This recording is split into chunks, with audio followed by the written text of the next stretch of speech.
எல்லோருக்கும் வணக்கம். LC triples நேர்கள் அனைவருக்கும் வெல்கம். முயற்சித்து தோற்றாலும் முயற்சிக்க தோற்காதே. இன்னைக்கு நம்ம இந்த வீடியோவில் என்ன பார்க்க போறோம்னா, the one only one super one number one real one super star Rajinikanth அவர்கள் நடித்த கூலி திரைப்படத்தோட ரிவ்யூ தான் பார்க்க போகிறோம். இந்த திரைப்படத்தில் ரஜினி சாரை தவிர்த்து சத்யராஜ், ஸ்ருதிஹாசன், உபேந்திரா, நாகார்ஜுனா, அமீர்கான், சௌபின் இப்படின்னு நிறைய நட்சத்திர பட்டாளமே நடிச்சிருக்காங்க. படத்தோட கதை எப்படி ஸ்டார்ட் ஆகுதுன்னு பார்த்தீங்கன்னா, ஒரு ஹார்பரில் நாகார்ஜுனா சட்டத்துக்கு புறம்பான ஒரு சில விஷயங்கள்லாம் பண்ணி அதை பிஸ்னஸாக பண்ணிகிட்ருக்காரு இல்லீகலாட்டு. அந்த ஹார்பரில் ஒரு போலீஸ் வேவு பார்க்க போய் மாட்டிக்கிறாரு. அவரை சௌபின் கொல்ற மாதிரி தான் கதை ஸ்டார்ட் ஆகுது. இந்த கட்டு முடிஞ்சு உடனே ரஜினியை காட்டிடுறாங்க. ரஜினியை காமிச்சு மாசா காமிச்சு அந்த ரசிகர்கள்லாம் என்ஜாய் பண்ணுற அளவுக்கு காமிச்சிட்டாங்க. ஒன்று ரஜினி தெரிஞ்சிட்டா ஒன்று ஃபைட் இருக்கணும், அப்படி இல்லைன்னா பாட்டு இருக்கணும். அந்த அடிப்படையில் இந்த படத்தில் சிக்கிட்டு பாட்டை வச்சுட்டு ஜம்முன்னு அது ஒரு வைபாகவே இருந்துச்சு.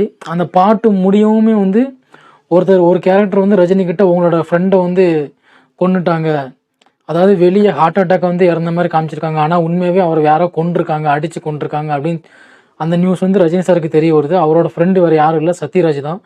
அவரை பார்க்க போகிற இடத்துல ஸ்ருதிஹாசனை மீட் பண்ணி அங்கே தான் நண்பனை யார் கொன்னோம் அப்படிங்கிறத தெரிஞ்சுக்கிறதுக்காக அங்கேயே கொஞ்ச நாள் இருக்கிறாரு.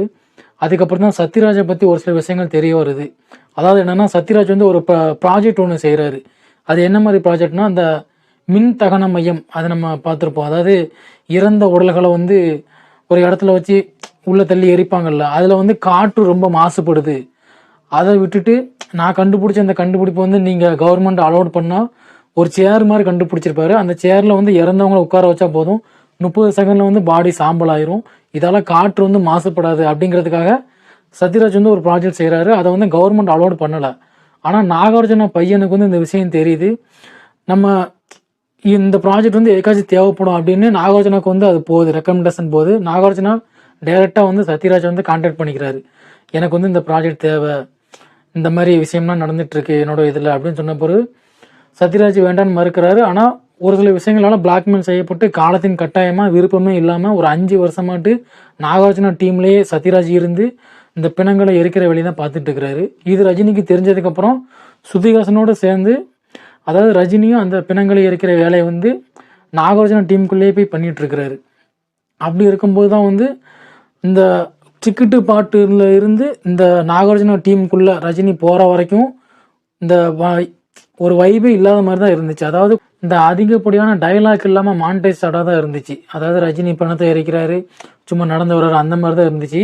இந்த இடத்துல லோகேஷ் கனகராஜ் கொஞ்சம் டல்லாக போயிட்டுருக்கு, கொஞ்சம் வைப் வேணும் அப்படிங்கிறதுக்காக கரெக்டாக அந்த இடத்துல இந்த மோனிகா சாங் வர வச்சுருக்காப்புல. அதுக்கப்புறம் கொஞ்சம் சீன்லாம் முடிஞ்சதுக்கப்புறம் சௌபின் அவர்களால் ஒரு ட்விஸ்ட் ரஜினிக்கு தெரிய வருது. அதாவது இன்டர்வலுக்கு கொஞ்சம் முன்னாடி சௌபின் அவர்களால் ஒரு ட்விஸ்ட்டு ரஜினிக்கு தெரிய வருது.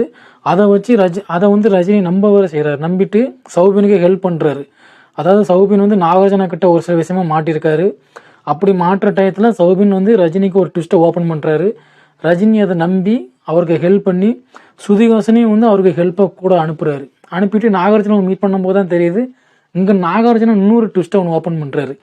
அதுவும் இன்டர்வலுக்கு கொஞ்சம் முன்னாடி தான். அப்போ தான் தெரியுது, தன்னோட ஃப்ரெண்டு சத்யராஜை கொன்னது வேறு யாரும் இல்லை, அந்த சௌபின் அந்த கேரக்டர் தான்.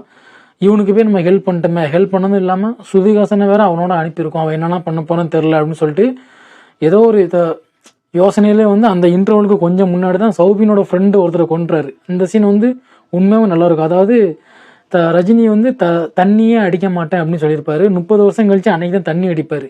தண்ணி அடிச்சுட்டு அந்த கூலி பவர் ஹவுஸ் அந்த பாட்டு இருக்கும், DISU, அதோட ஓல்டு வெர்ஷனையும் கொஞ்சம் போட்டுட்டு அந்த வா வா பக்கம் வா அந்த பாட்டையும் கொஞ்சம் வச்சுட்டு, அதுக்கப்புறம் இந்த கூலி படத்தில் இப்போ உள்ள வெர்ஷனையும் வச்சுட்டு, அந்த நான் சொல்கிறதோட நீங்கள் பார்த்தா நல்லாயிருக்கும். இன்டர்வல் பிளாக் வேறு லெவலில் இருக்கும். தலைவர் ரசிகர்கள்லாம் கொண்டாடி தீர்த்துருப்பாங்க.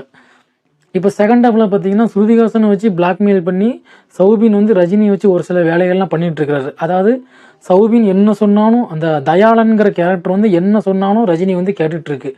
அவரோட நாகார்ஜுனா இடத்துக்கு தெரியாமல் போய் ஃபைல் எடுக்கிறது, இந்த மாதிரி ஒரு சில விஷயங்கள்லாம் பண்ணிகிட்ருக்குறாங்க. அப்படி இந்த ட்ராவல் போயிட்டுருக்கும்போது தான் அந்த தயாளன் அப்படிங்கிற கேரக்டரோட ஒரு வீக் பாயிண்ட் ரஜினிக்கு தெரிய வருது. அந்த சீனுமே நல்லா இருக்கும். அதாவது ஒரு 15 மாடி கட்டிடத்தில் ஸ்ருதிஹாசனை கட்டி போட்டுட்டு விட்டுருவேன் அப்படின்னு சொல்லிட்டு வீடியோ காலில் ஒரு கன்வர்சேஷன் நடக்கும் இந்த சௌபினுக்கும் ரஜினிக்கும். அந்த கன்வர்சேஷன் சீன் வந்து உண்மையாக சூப்பராக இருக்கும். இந்த தயாளனோட மைனஸ் பாயிண்ட் வந்து ஒன்று ரஜினிக்கு தெரிஞ்சிடும். அதை வச்சு திரும்ப ரஜினி பிளாக்மெயில் பண்ணுவார், அது நல்லாயிருக்கும்.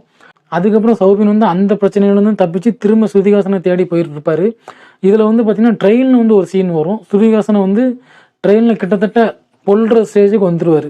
அந்த டயத்தில் ஸ்ருதிஹாசனுக்கும் ரஜினிக்கும் ஒரு ஃபோன் கன்வர்சேஷன் ஒன்று நடக்கும். அதில் வந்து ரஜினிக்கு தெரியும் நம்மக்கிட்ட பேசுகிறது வந்து ஸ்ருதிஹாசன் தான் அப்படின்னு தெரியும். ஆனால் ஸ்ருதிஹாசனுக்கு வந்து ரஜினி கிட்ட தான் பேசணும்னு தெரியாது. அந்த இடம் வந்து கொஞ்சம் எமோஷ்னலாக இருக்கும். அந்த இடத்துல தான் வந்து கொஞ்சம் உபேந்திராவையும் ஒரு கொஞ்ச நேரம் காமிச்சிட்டு விட்டுடுறாங்க. இவ்வளோ விஷயங்களை தாண்டி ஸ்ருதிஹாசனையும் காப்பாற்றி தான் நண்பனை கொன்ன அந்த கேரக்டரையும் ரஜினி சார் கொன்று, அப்புறம் அந்த நாகார்ஜுனா பண்ணிட்டு இருக்க இல்லீகல் விஷயத்தையும் வந்து தடுத்து நிறுத்தினாரா இல்லையா அப்படிங்கிறது தான் இந்த படத்தோட கதை. உண்மையாகவே இந்த படம் வந்து எனக்கு ரொம்பவே பிடிச்சிருந்துச்சுன்னா, இதுக்கப்புறம் நம்ம அந்த கேரக்டரை பற்றி பார்த்துருவோம்.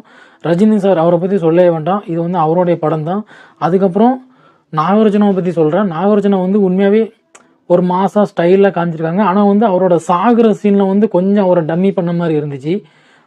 அதுக்கப்புறம் உபேந்திரா இவர் வந்து ஒரு 2 ஃபைட்டுக்கு வராரு, அவ்வளோதான். அந்த அவருக்கும் வந்து பெரிய ஸ்க்ரீன் பர்சன், ரொம்ப டைலாக் அந்த மாதிரிலாம் இல்லை, 2-3 வார்த்தை பேசுகிற மாதிரி தான் இருக்கும். அதுக்கடுத்து அமீர் கான் பற்றி சொன்னா கடைசி நேரத்தில் வராப்புல. அவர் வந்து ஃபுல்லாக ஹிந்தி தான் பேசுகிறாப்புல, கொஞ்சம் மாஸ் காமிக்கிறாப்புல. உபேந்திரா எப்படியோ அதே மாதிரி தான் அமீர் கானும் சும்மா வந்துட்டு ஒரு மாஸ் பண்ணிட்டு போய்ட்றாப்புல. அதுக்கப்புறம் சத்யராஜை பற்றி சொல்லும் போது தான் எனக்கு ஒன்று ஞாபகம் வருது. அதாவது இருக்கிறதுலே கம்மியான டியூரேஷன் இருக்கிறது வந்து பெரிய ஸ்டாரில் சத்யராஜ் தான் நினைக்கிறேன். அவரோட சீனை வந்து மொத்தமாக எடுத்து பார்த்தாலே மேக்ஸிமம் ஒரு 5 நிமிஷம் தாண்டதே பெருசுன்னு தான் நான் நினைக்கிறேன். ஏன்னா வந்து அவர் செகண்ட் ஹாஃபில் வந்து ஒரு நாகார்ஜுனா கிட்ட ஃப்ளாஷ்பேக்கில் நடந்ததை வந்து டைலாக்காக வந்து ரஜினி சொல்லிடுவார். அந்த டைலாக்காக வார்த்தைகளாக கடந்து போனதை வந்து சீனாக காமிச்சிட்டான்னு வச்சுக்கோங்களேன், ஃப்ளாஷ்பேக்காக காமிச்சிட்டா சத்யராஜுக்கு வந்து சீன் அதிகமாயிரும். அதே நேரத்தில் படம் வந்து செகண்ட் ஹாஃப்ல வந்து ரொம்ப லேக் ஆக ஆரம்பிச்சிடும். அதனால என்னவோ தெரில, அவர் வந்து அந்த ஃப்ளாஷ்பேக் சீனை வந்து வசனங்களாக கடத்தினது வந்து நல்லதுன்னு தான் நினைக்கிறேன். இருந்தாலும் சத்யராஜ் வந்து கொஞ்ச நேரமே வந்தாலும் அவருக்குன்னு ஒரு நக்கல் நையாண்டின்னு ஒன்று இருக்கும் பார்த்தீங்கன்னா, அதாவது பழைய படங்களில் இந்த கவுண்டமணி மணிவண்ணனோடலாம் நடிக்கும்போது கொஞ்சம் நக்கலாக நடிப்பார் பார்த்தீங்கன்னா, அந்த நக்கலோடையே வந்து அவர் சாகுற சீன்லையும் கூட நக்கலாகவே நடித்து செத்தார் அந்த படத்தில். அதுக்கப்புறம் ஸ்ருதிஹாசன் அவங்களுமே வந்து ஒரு போல்டான கேரக்டராக தான் பண்ணிகிட்ருக்காங்க. சத்யராஜுக்கு மகள்னு காட்டப்படுறாங்க. அதுக்கப்புறம் அதுலேயுமே ஒரு ட்விஸ்ட் இருக்குது. சத்யராஜுக்கு வந்து இவங்களுக்கு மகள், அப்புறம் இவங்களுக்கு இன்னும் 2 தங்கச்சி இருப்பாங்க. அந்த தங்கச்சியை வந்து நல்லாவே பாதுகாத்துட்டு வராங்க. இதையெல்லாம் தாண்டி உண்மையாகவே ரஜினிக்கு அடுத்து என்னோட பர்சனல் ஒப்பீனியன் சொல்கிறேன் தான், இந்த படத்தை ரஜினிக்கு அடுத்து நல்லபடியாக என்டர்டைன்மெண்ட் பண்ணி கொண்டு போகிறது வந்து சௌபின் கேரக்டர் தான். நீங்கள் வந்து நிறைய பேர் யாரெல்லாம் சௌபின் கேரக்டர் வந்து ரசிங்கங்கிற கமெண்ட் பண்ணுங்கள். அதுக்கப்புறம் அனிருத்தோட இசை, இதை வந்து சொல்லவே வேண்டாம், போட்டு மிரட்டி உருட்டி பெரட்டி எடுத்திருக்காப்புல. இந்த உபேந்திரா ஃபைட் பண்ணும்போது ஒரு தாம் தகவதம் அப்படின்னு ஒரு இது வரும், அது அந்த வைப் உண்மையில சூப்பராக இருந்துச்சு. இந்த டாக்டர் படத்தில் லாஸ்ட் ஒரு இது வரும் பார்த்தீங்களா, அந்த நசீர் வெட்ரா அப்படின்னு சொல்லும்போது ஒரு சரிகமாக டியூனோட ஏதோ வச்சு வரும் பாருங்க, அதே மாதிரி இந்த உபேந்திரா ஃபைட்டுக்கு ஒன்று போட்டிருப்பாரு, அதுவுமே நல்லா இருந்துச்சு. அதுக்கப்புறம் லோகேஷ் கனகராஜ் அவர் முடிஞ்ச அளவுக்கு ரஜினி சார் கிட்ட வந்து கமல் ஃபேன் தான் அப்படின்னு சொல்லியிருந்தாலும், இந்த படத்தை வந்து ரஜினி ஃபேன்ஸ் பார்க்கும்போது இது ரஜினி படம் அப்படின்னு சொல்கிற அளவுக்கு உண்மையாகவே ஒரு வைப் மெட்டீரியலாக கொடுத்துருக்காரு. அந்த ஃப்ளாஷ்பேக் போர்ஷன்லாம் வந்து உண்மையாகவே அந்த 80s ரஜினியை வந்து நேரில் பார்த்த மாதிரி தான் இருந்துச்சு. அப்புறம் எனக்கு ஒரே ஒரு மைனஸ் நான் என்ன சொல்லிக்கிறேன், கடைசி படம் முடிகிற டயத்தில் வந்து இந்த ரஜினி சார் வந்து ஸ்மோக் பண்ணுற மாதிரி ஒரு சீன் வரும், பீடி பிடிக்கிற மாதிரி. அது வந்து நான் அந்த சடனாக தான் வரும், ரஜினி பீடி தான் அடிக்க போகிறாரு அப்படின்னு எனக்கு தெரியாது. சடனாக வரும், உபேந்திரா கையிலேருந்து இதை எடுத்து சும்மா இடி வாயில் வச்சுருவார். அது உண்மையாகவே இப்படி தூக்கி கேட்ச் பண்ணி பிடிச்சா உண்மையாகவே ஒரு வைப்பாக இருக்கும். ஆனால் சும்மா இடி வைக்கும்போது ரஜினி ஸ்மோக் பண்ணும்போது நல்லா இருந்துச்சு. ஆனால் இப்படி கேட்ச் பண்ணிட்டு ஸ்மோக் முடிக்கும்போது இன்னுமே நல்லாயிருக்கும். அதேமாதிரி இந்த இன்டர்வலுக்கு முன்னாடி கொஞ்ச நேரத்தில் ஒரு 2 ட்விஸ்ட் ஓப்பன் ஆகும், இன்டர்வலுக்கு அப்புறம் நிறைய ட்விஸ்ட் ஓப்பன் ஆகும் சொல்லியிருந்தேன். இதில் வந்து நிறைய ட்விஸ்ட்டு தான் இருக்குது படத்தில். ஒரு சில ட்விஸ்ட்டு வந்து நம்மளே வந்து ஈஸியாக கண்டுபிடிச்சிடலாம். சரி அடுத்து இதான் நடக்க போகுது, இந்த கேரக்டர் வந்து அடுத்து இது பண்ண போகுது அப்படின்னு நம்ம கண்டுபிடிச்சிடலாம். ஆனால் நிறைய ட்விஸ்ட்டை வந்து நம்ம கண்டுபிடிக்க முடியாது, அந்த அளவுக்கு இருக்குது. நீங்கள் செகண்ட் ஹாஃபில் வந்து உண்மையாகவே என்ஜாய் பண்ணுவீங்க தான் நான் நினைக்கிறேன். பாய்.